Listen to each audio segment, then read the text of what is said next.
Master Your Mindset with Nate Schooler and Kim Adele. Hey. How you doing? All good, you?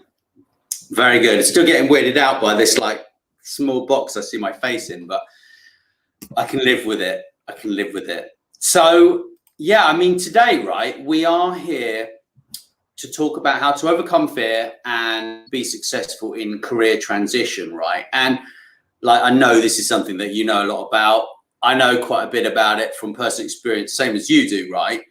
And a lot of people have sort of reached out to me in the past week or two and sort of said, you know, they liked the content I was doing and they really needed perhaps a bit of help in this. So we're going to talk about three things. What's your goal? What are you afraid of? And who can help you with this transition? So yeah, thanks, Kim, for joining me. Pleasure, lovely. And you're right. I think career transition is one of the things that so many of us get a little bit concerned about. I know I made one of my biggest career disasters many years ago, and it taught me a lot. I upped sticks, I relocated, I, go big or go home. And I realized that actually I was more focused on what I didn't want than what I did want, which is something that happens to so many of us. We're unhappy in the job that we've got. And instead we focus on the fact we don't want the one we have, rather than thinking about what is it I really want? What is it that's really going to give me joy? And that's what I'd done. So instead of running towards something, I was running away from something. And funnily enough, it didn't end well because I ended up with something that was significantly worse than what I had to start off with. And I was very fortunate. An old company came back for me. And I then spent the next 2 years commuting back to where I had relocated from. It wasn't the same company, so it was better than the job that I left. But it taught me that actually one of the first things you've got to do is be really clear on your goal. So understand what it is that you really want to do. And one of the things I always recommend to people is that when they're not busy, when they're not stressed, when they've got some time, to start thinking about, hi Ellen, to start thinking about actually where do I get my joy? What are the things that I do in life, not necessarily in work, but in life where I get joy, where I'm happy doing them? And then on the opposite side, where are the things that zap my energy? Where are the things where I don't get joy? Because if we're doing that without thinking about the job, we're being really honest with ourselves to say, actually, these are the things that we know that are really important to us. These are the things where we know if we have too many of them, we're going to be a little bit drained. And that allows us to start to think about that blueprint to when we're next looking at a job. And before we convince ourselves, as we often do, don't we? Like, oh my God, that's so me. That's got my name written all over it. That you look down at it and go, okay, yeah, maybe, but it doesn't have any of these things in that you really love, and it's full of all these things that you know are actually going to zap your energy, so it possibly isn't such a good fit for you. And I think the more we can do that to define the goal, it's so much easier then to make the transition, because often we think the transition has gone badly because we're not enjoying what it is we've ended up with, but actually that's more around the fact we didn't set the goal correctly in the first place. Right. I mean, sometimes, a career transition can just kind of happen to us, right? Like, you can be made redundant or, end up being at the job center in outside. Back in the old days, I remember I've got a fond memory of getting a parking ticket on my motorcycle, about 12 years ago. And yeah, but they were only giving me like 36 pounds a week, right? This ticket was like 60 or something. But the thing is that if you're in that position, you might need to kind of just rethink. It's not like what's your goal. It's like where do you get your pleasure from, right? So then you might actually use that time to sort of learn some new skills and then perhaps move into something new, right? Yeah, I think whatever the reason for the transition, whether that is one that you're wanting to control or whether or not you're in that position for something that's out of your control, i.e. redundancy, it's still about taking that time to say, what is it you want? Because then you can get back in control. So, what do you want the goal to be? And I appreciate sometimes the goal is I just want some income to come in so that I can pay the bills. I've been there. That's like, yeah. But it's still doing that piece. It's going, I know I need that, but actually, what else would I like? So, I want some income. I want to be able to pay my bills, but ideally, I'd also like it to be using my skill set so that I'm confident I'm not going to be, in a position where I don't have a job in the future.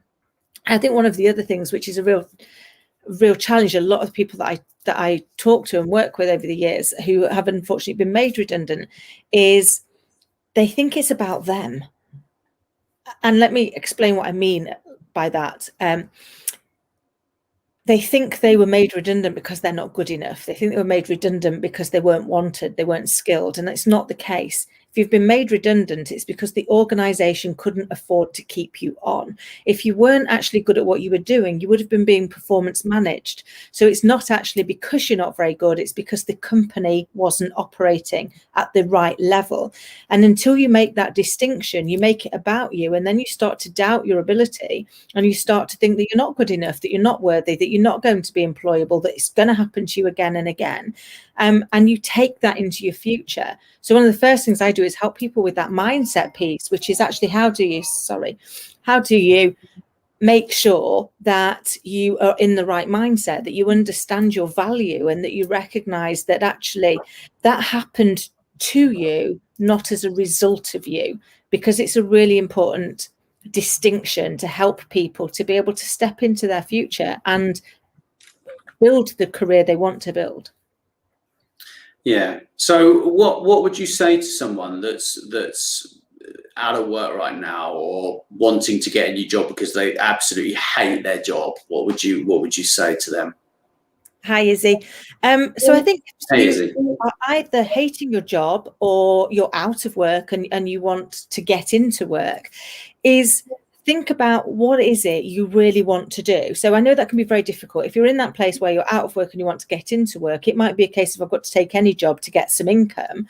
But that doesn't mean to say you've got to stick with that job. So I think you can still have a look at where's the ideal going to be. I might have to take this temporary job because actually it's going to give me what I need to pay the bills, but I'm still going to focus on my long-term one. And that's often the piece that we forget to do, which is what's our long-term focus? Where is it we want to be? What's our career plan? And sometimes we need to take those like sideways steps or sometimes backward steps to enable us to be able to propel forward, but really start to think about what is it I want to do and what do I need to be able to get there. So do I need to learn some new skills? Do I need to brush up some skills that I've already got? But really start to think about what those are, and then who might be able to help you. So if it is a skill you don't have currently, how might you learn that? Can you do it by reading a book? Can you do it by online learning? Can you do it by going to a lesson? Can you go and get a mentor? Work out what are your options, and then have a look at which ones of those feels the best fit for you, because it's got to be a good fit for you to make sure that you're going to be the one that does it. We all learn in a very different way, as you know, because we read the same books, and I plow straight through as fast as possible, and you're much more structured, and you reflect more on what it is that you're learning, and you're a little bit less bull in a china shop. Yeah, I don't know. I think sometimes, I mean, Isabel makes sorry, I pushed that at the same time. Twice. Go on, you push it. Yeah, she makes a good point here, and I think this is a big thing. Putting immediate needs before longer term need. That's the biggest. It's a really tough one to move our lives in the right direction. Sometimes, yes, you're right. You might need to take a second job. You might need to get a different job that doesn't pay you so much. Maybe you can listen to some training whilst you're working. Like I've got an old school friend. He's like a van driver, right? And he had his own transport business, lost his transport business. And I'm like, look, you need to go and get some audiobooks. You need to like upskill, learn some new skills. And then perhaps go and try and get some volunteer work. I mean, getting some volunteer work with an organization that is going the way that you want to go, aligning with the mentors and the team is a great way to begin your learning. I look at that as in a way of getting a free education. Is my own opinion on that.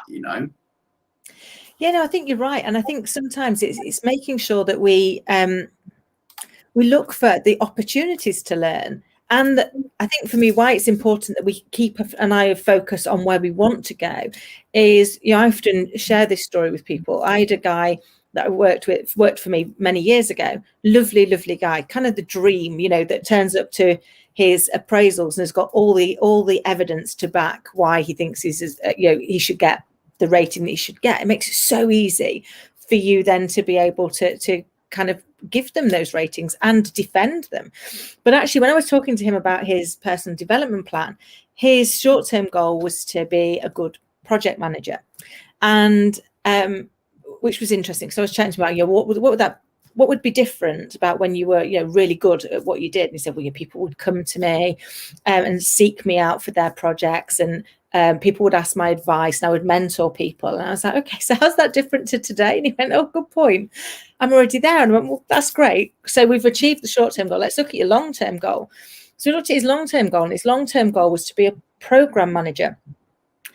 And so I asked him a few more questions about that, because I was like, from what I know of you, I don't really think that's your long-term goal, but let's just see where it is. And actually, it was only his long-term goal because it was the next logical step, not because it was actually his dream job. So once we started digging into it, it was like, actually, where's your passion? What is it that you would really love to be able to do so that you can really kind of set things going and build that career? And he was like, I'd really like to be in acquisition. And I said, okay, well, that's great. So let's see how we can move you now to start to get a bit of a feel for what acquisition might look like. So let me get you involved in some projects with the acquisition team so that you can start to understand. Because if you're not careful, what will happen is you've done project manager, you'll do program manager, you'll then move into direction. You'll get so far up that line that you can't afford to take the sideways step, because actually you're too used to the money, because we start to live to our means, don't we? We earn more money and all of a sudden we spend it. I think the research shows that you get a pay rise and the positive impact on you, it takes 3 days. And that's because even if you've not physically spent it yet, you've mentally spent it. You've worked out what it is that you're going to do. So I think for me, it's making sure that you keep calling yourself back to say, I've had to take this job because I needed to do so, because it was means to an ends, pays the bills.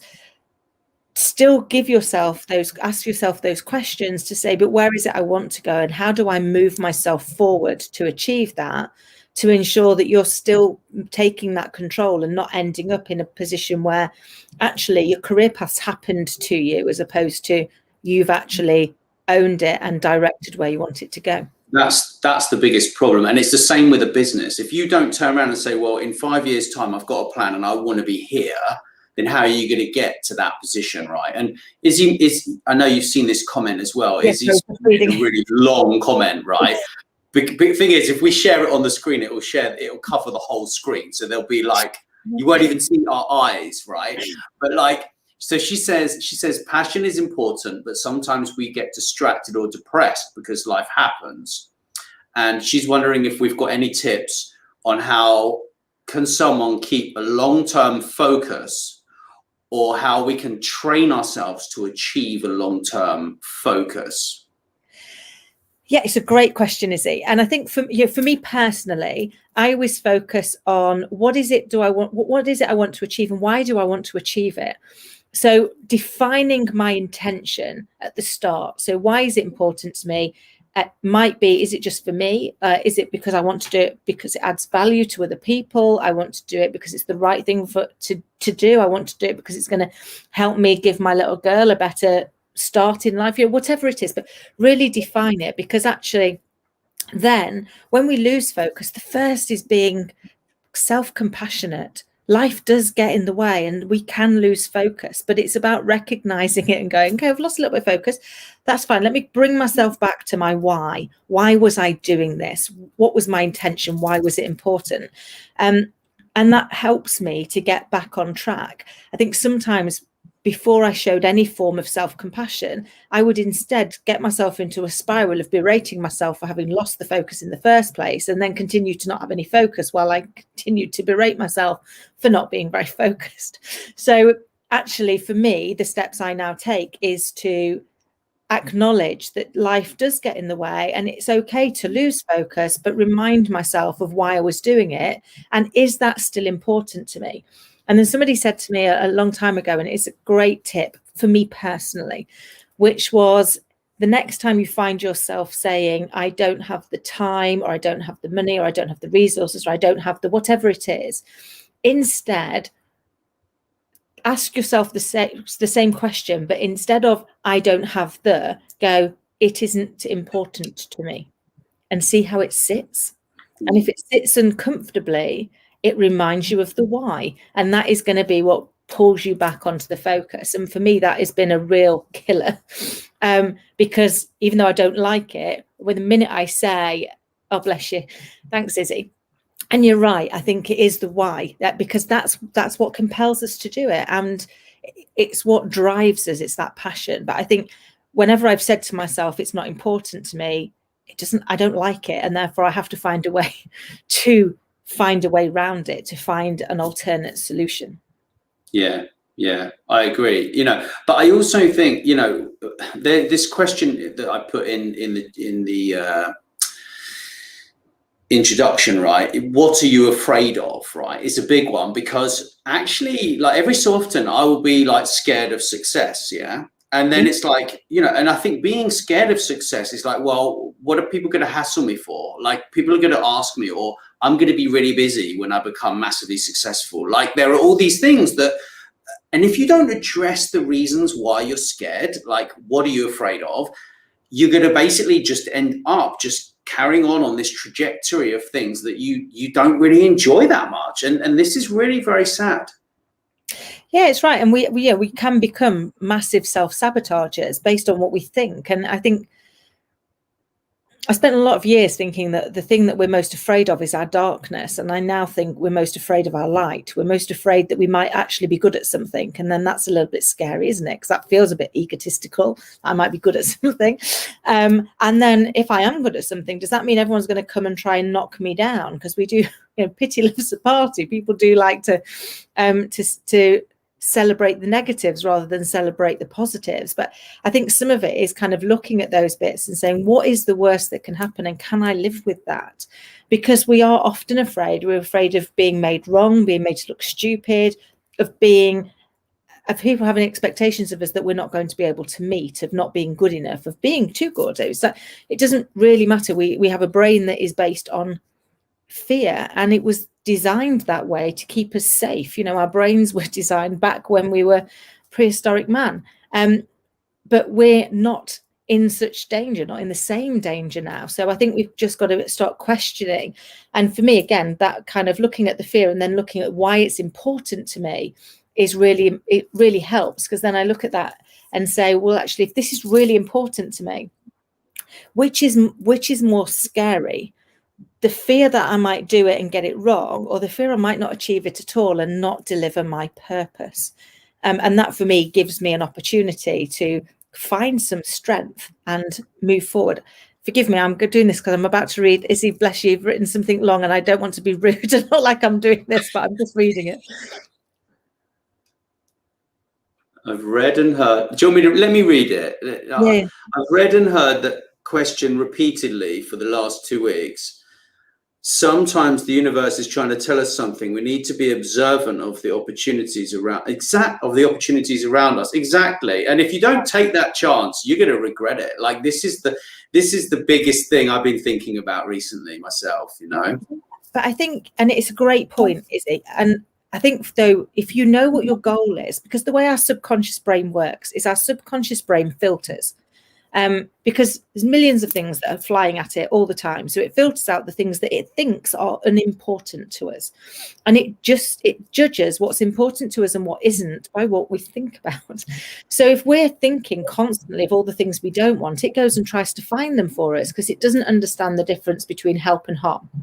So if instead we start to define the goal of what we do want, of what we really are trying to achieve, it will find us the opportunity. It's a little bit like, if you suddenly decided you want to go and get a particular car in a particular color, and all you see is those cars everywhere. It's not because there's suddenly more people out there driving the car of your dreams. It's because you're thinking about it, and therefore your subconscious brain starts looking for it for you. The same is true of anything that we're trying to achieve. So I think if we can really define what it is we're wanting to do, then actually our subconscious brain will start to find those opportunities. And it's happened to us, hasn't it? Just like last couple of weeks, we're like, oh my God, there's so many opportunities flying at us all the time. It's like, what on earth's happened? And I think what's happened is we've just got a lot clearer and a lot more focused on what it is that we're trying to achieve and what impact we are trying to have in the world. And therefore our subconscious brains are actually highlighting the opportunities as opposed to pushing them away when we were perhaps a bit more fearful.